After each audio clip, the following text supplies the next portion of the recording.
আর স্বর্গের একটি অংশ থেকে ভিয়েনা শহরের বুক চিরে চলে গেছে এই যে দানিয়ব নদী। এই যে আপনারা দেখতে পাচ্ছেন ওই যে পাহাড়, পাহাড় থেকে নেমে এসেছে আলপাইন রেঞ্জ, যেটা আলপাইন পর্বতমালার থেকে জন্ম নিয়েছে এই দানিয়ব নদী। চলে গেছে ইউরোপের 12টা দেশের উপর দিয়ে, মধ্য ইউরোপ, সেন্ট্রাল ইউরোপের বুক ছিঁড়ে অনেক দূর চলে গেছে এই অস্ট্রিয়া পার হয়ে হাঙ্গেরি, তারপর আরও অনেক দূরে, অনেক দূর, অনেক দূর নদী। ও নদী রে, একটি কথা শুধাই শুধু তোমারি, বলো কোথায় তোমার দেশ, তোমার নেই কি চলার শেষ। ও নদী রে।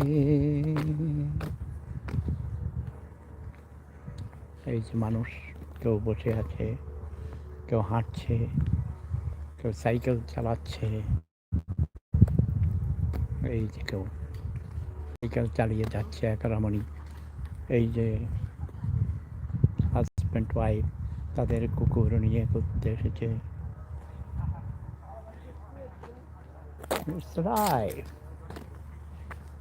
এখানে বাগান আছে,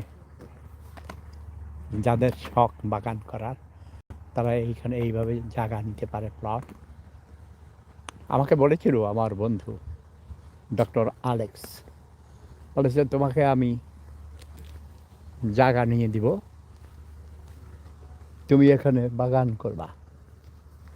কিন্তু আমার ব্যালকনিতে বাগান আছে, কিন্তু আমার অপারেশন হয়েছে তো, হার্টের অপারেশনের পর কঠিন কাজ, কারণ এই বাগানে মাটি কাটতে হয়। আমার বন্ধুর বাগান আছে ভিয়েনা থেকে 120 কিলোমিটার দূরে, পাহাড়ের উপরে। তার মনে হয় 50 থেকে 60 প্রকারের ফলের গাছ আছে, আঙ্গুর থেকে শুরু করে আপেল আরও অনেক। সে ওখানেই থাকে, অনেক সময় গিয়ে রাত্রে থাকার ব্যবস্থা আছে। মনে হয় 60-70 বছর আগের পুরানো বাগান, ওর মা বাবার ছিল। ওর মা বাবা দুইজনই মরে গেছে, বাবা ক্যান্সার হয়ে মরেছে, মাও অসুস্থ হয়ে মারা গেছে। তার দুটো বোন আছে, ওর বোনেরাও মাঝে মধ্যে যায় বাগানে। ফল ওদের গাছের নিচে পড়ে পচে যায়, খাওয়ার লোক নেই। ইয়াস, বলে পশু পাখিদেরও খাওয়ার দরকার আছে, পোকামাকড় খায়, পাখিরা খায়, মাটি খায়, মাটিও খায়। হ্যাঁ, মাটিতে পচে যায় পড়ে।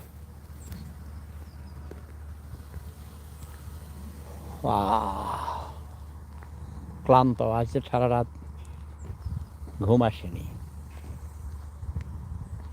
তাসলিমা নাসরিন গতকালকে কলকাতা এসেছে, তাকে নাগরিক সম্বর্ধনা জানিয়েছেন পশ্চিমবঙ্গের মুখ্যমন্ত্রী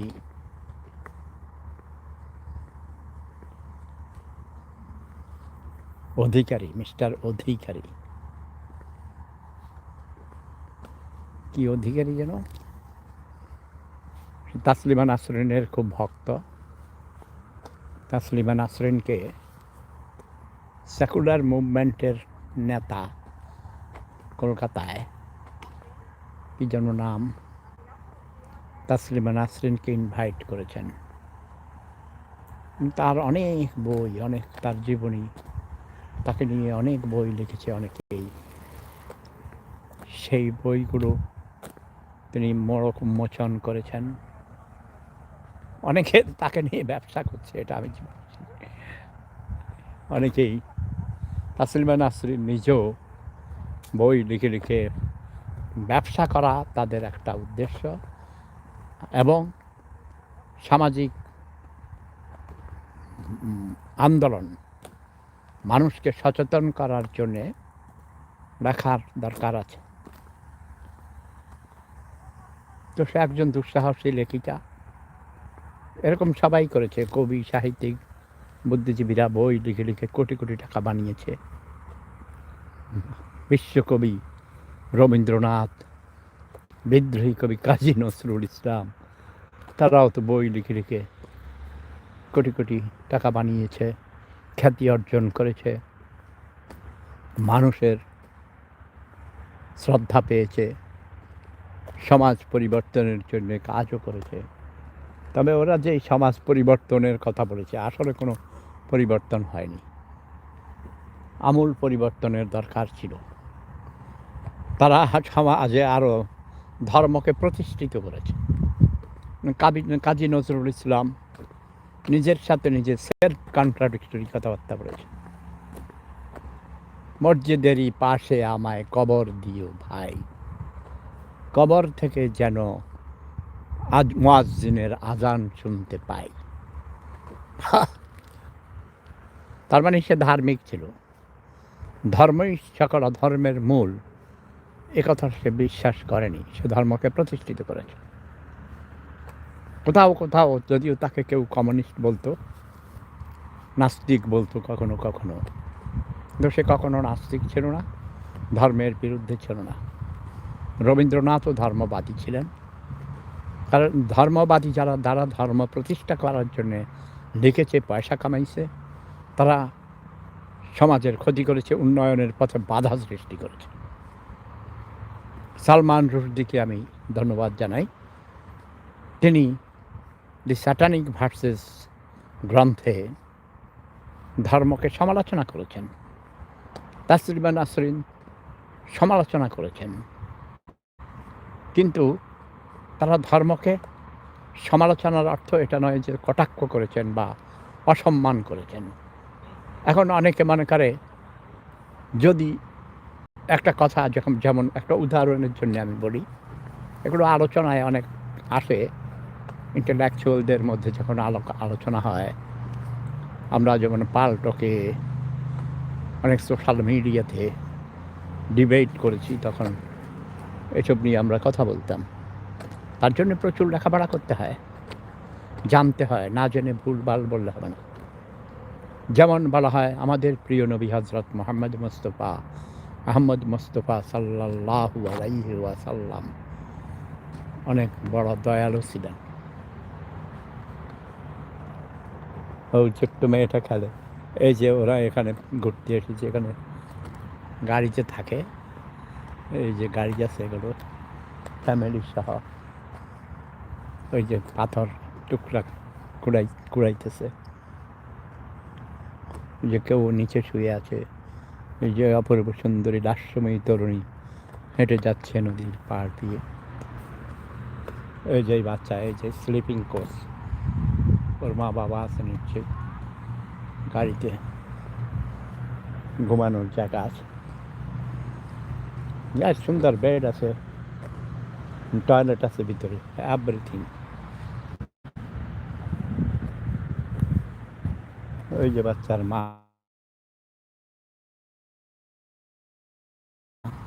নিয়ে আসছে, গাড়ির মধ্যে বিছানা আছে, ইজি চেয়ার আছে, আবার এই যে নদীতে এগুলো দিয়ে প্লাস্টিকের বোট, সাঁতার কাটবে, খেলবে।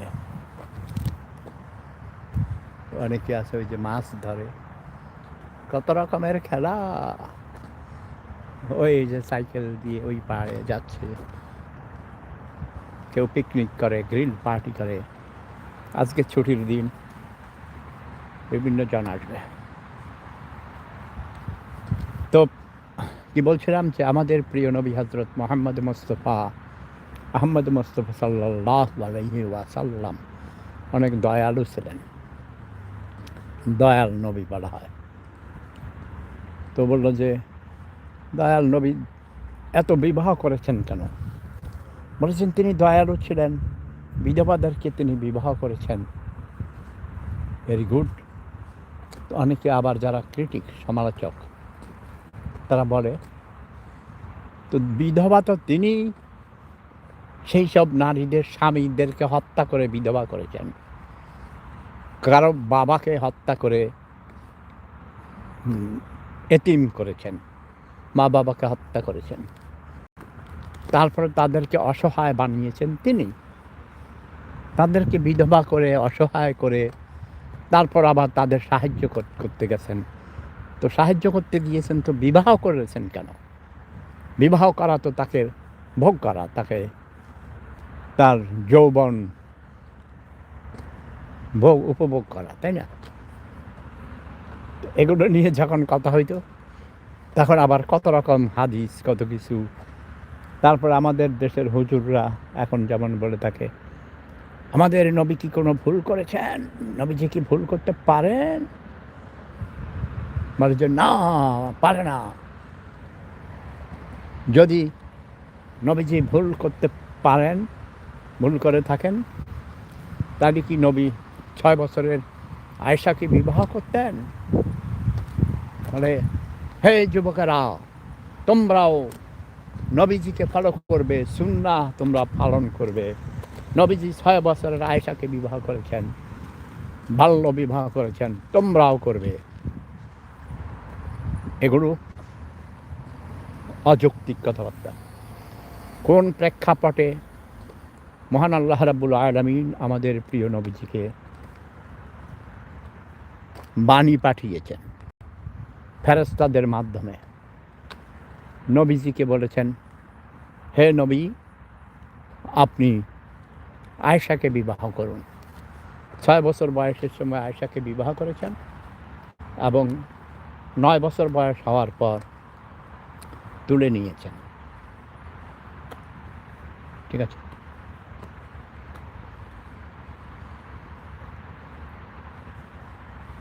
কাজেই প্রেক্ষাপট জানতে হবে, অপব্যাখ্যা করলে হবে না।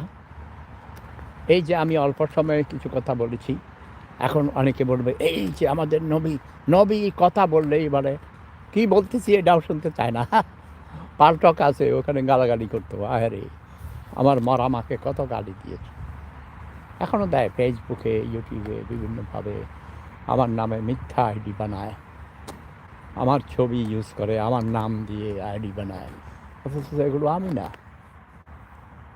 ঠিক আছে? যাক, অনেক কথা বললাম। তাসলিমা নাসরিনকে বাংলাদেশে ফিরিয়ে আনতে হবে। কারণ মত প্রকাশের স্বাধীনতা থাকতে হবে প্রতিটি নাগরিকের। কেউ ধর্ম পালন করবে, এটা যেমন তার অধিকার, অন্য আরেকজন ধর্ম পালন করবে না সেটাও তার অধিকার, সেটাও মৌলিক অধিকার। ঠিক কিনা?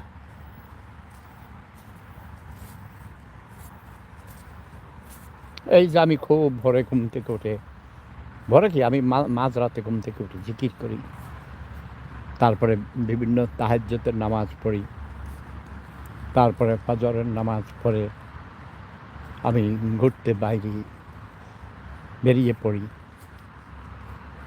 আজকেও তেমন করেছি। আমার স্বর্গে ঘুরে বেড়াই, একা একা 35 বছর পর্যন্ত থাকি।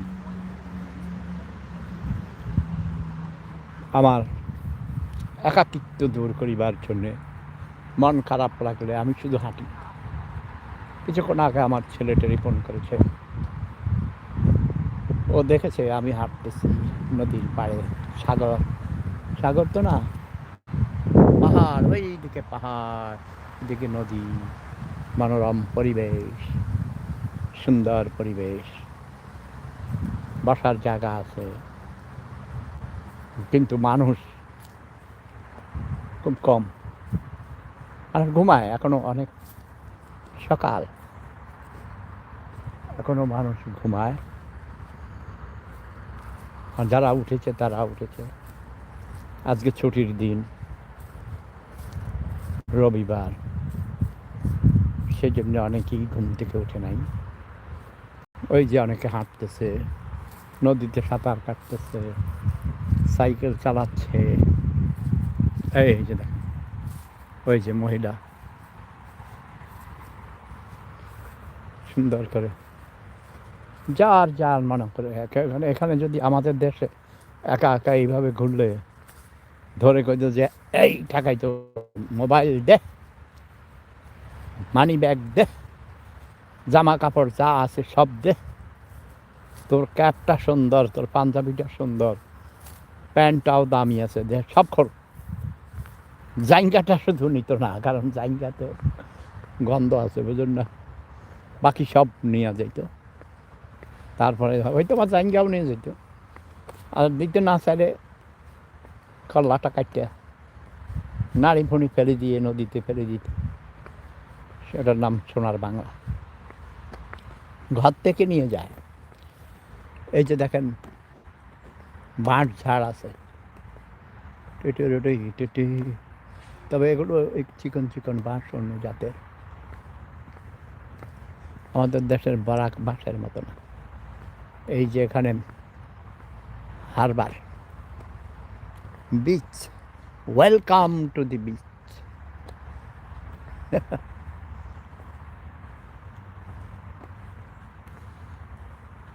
এই যে দেখেন গাড়িতে করে সাজাবার জন্যে গাছ, টবের মধ্যে বড় বড় গাছ, এগুলো দিয়ে সাজায়, এই সেই করে। অনেক বড় রেস্টুরেন্ট, ককটেইল বার, হ্যাঁ, পানির উপরে এইদিকে নদীর মধ্যে, অপূর্ব সুন্দর।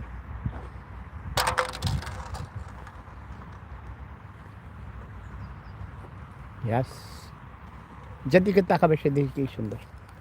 তবে আমাদের যুব সমাজদের এগিয়ে আসতে হবে, নতুন প্রজন্মকে। নতুন প্রজন্ম বিভ্রান্ত হয়েছে, তারা গরিব, অশিক্ষিত, বর্বর, ছোট লোক। গরিব মা বাবা ওদের স্কুলে পাঠাইতে পারে নাই, মাদ্রাসায় পাঠাইছে। মাদ্রাসা এমন শস্যিনার মাদ্রাসা, আমাদের শাহরাস্তির ভুলদিঘির মাদ্রাসা, আরও আছে অনেক। মাদ্রাসাতে ছেলে মেয়েদের ব্রেইন ওয়াশ করা হয়, তাদেরকে বলা হয় স্বর্গে গিয়ে 72টা হুরপরি পাইবা, অনেক সুখ, অনেক স্বর্গ, অনেক মজা, অনেক শান্তি পাবা। এই দুনিয়া কিছু না। কিছুক্ষণ আগে আমার বড় ভাইয়ের ছেলে সাগর আমাকে পাঠাইছে গান, দুনিয়া কিছু না, তোমার শেষ সীমানা, শেষ ঠিকানা হলো কবর। আমি ওকে বললাম যে ইয়াস, শেষ সীমানা কবর, যে কোনো মুহূর্তে যার চলে যাবার সময় হয়ে যাবে। তার মানে কোনো কাম কাজ না করিয়া, ওই তোমার বাপ মুক্তিযুদ্ধ না করিয়াও ভাতা খায়, তোমার মা অনেক টাকা পায়, তোমার বাবা হেডমাস্টার ছিলেন প্রাইমারি স্কুলের, শোষাক অ্যাটাচড প্রাইমারি স্কুল। আমি মূলত উদ্যোগ নিয়েছি, আমি সহ আমার ভাই মরহুম নুরুল ইসলাম মজুমদার, মুজিব বাহিনীর কমান্ডার ছিলেন দেশ স্বাধীন হওয়ার পর। ঠিক আছে, ভারত থেকে ট্রেনিং দিয়ে এসেছে দেশ স্বাধীন হওয়ার পর। আর আমি দেশে 6 মাস যুদ্ধ করে উচ্চতর প্রশিক্ষণ নিতে গিয়েছি ভারতে। পরে যখন খবর পেয়েছি দেশ স্বাধীন হয়ে গেছে, তখন আমি আমার ভাই খোকন, আরও মোট 17 জন সহ আমাদের এলাকার সবাই প্রশিক্ষণপ্রাপ্ত, অনেক অস্ত্র গোলা বারুদ নিয়ে। তখনও পুরোপুরি স্বাধীন হয় নাই। ভারতের শিখ 3টা ট্রাক ভর্তি করে, তারাও সেনাবাহিনীর, ইন্ডিয়ান আর্মির লোকেরা আমাদেরকে শাহরাস্তি এনে নামাইয়া দিয়ে গেছে। তখন কুমিল্লা ক্যান্টনমেন্টে আগুন জ্বলছিল। এটা ছিল 12ই ডিসেম্বর। আর 8ই ডিসেম্বর আমরা এসে শুনেছি চাঁদপুর স্বাধীন হয়ে গেছে, কিন্তু ভারতের সৈন্যরা জানতো না তখনও দেশ অনেক জায়গায় স্বাধীন হয়েছে। তখনও পাক আর্মি সারেন্ডার করে নাই। ধারণা ছিল যে যুদ্ধ চলবে, দীর্ঘায়িত হবে। সেজন্যই আমরা উচ্চতর প্রশিক্ষণ নিয়ে ভারী বোমা কামান সব নিয়ে চলে এসেছিলাম। যাক, অন্য কথা। তো সাগরকে আমি বললাম, যতদিন বেঁচে আছো কাম করে খাও। আমার 4 ভাই ইংল্যান্ডে ছিল, 1 ভাই ফয়েজ মারা গেছে, আমি এখানে। আর এই ভাতিজারা কোনো কাম কাজ করে না, চাঁদাবাজি করে, বংশের কলঙ্ক। যেসব লোক আমাদের বাড়িতে কাজ করতো তাদের বাড়িতে মাটি কাটে, বদিল্লা দেয়, চুরিদারি করে, মানুষ কোপাইয়া হত্যা করে, মার্ডার কেসের আসামি, কাল্লা ডাকাইতের সাথে সাথে রাজু ডাকাইত, চোর ডাকাইত হয়ে গেছে। দাঁড়ি যাইছা চেহারা দেখলে চোর ডাকাইতের মতো মনে হয়, কিন্তু এটা ওরা নিজেদেরকে খুব ধার্মিক মনে করে, অথচ তারা 24 ঘন্টা মিথ্যা কথা বলে, ধোঁকাবাজি করে। ওর মা কবে পাবে, ভাতা পাবে, সে অপেক্ষায় থাকে। তার মা একদিন আমার কাছে বলে কেঁদে দিস, ভাই আমি পুরান শাড়ি পরে থাকি, পুরান শাড়ি, একটা ভালো ব্লাউজ কিনতে পারি না, জুতা কিনতে পারি না, টাকা পাওয়ার সাথে সাথেই আমার ছেলেরা আমাকে ঘিরে টাকা নিয়ে যায়, টাকা না দিলে গালাগালি করে, মারধর করে, দুর্ব্যবহার করে। Hello, wow, Salim. Oh, sind Sie Mama? Super. Alles Gute, schönen Tag.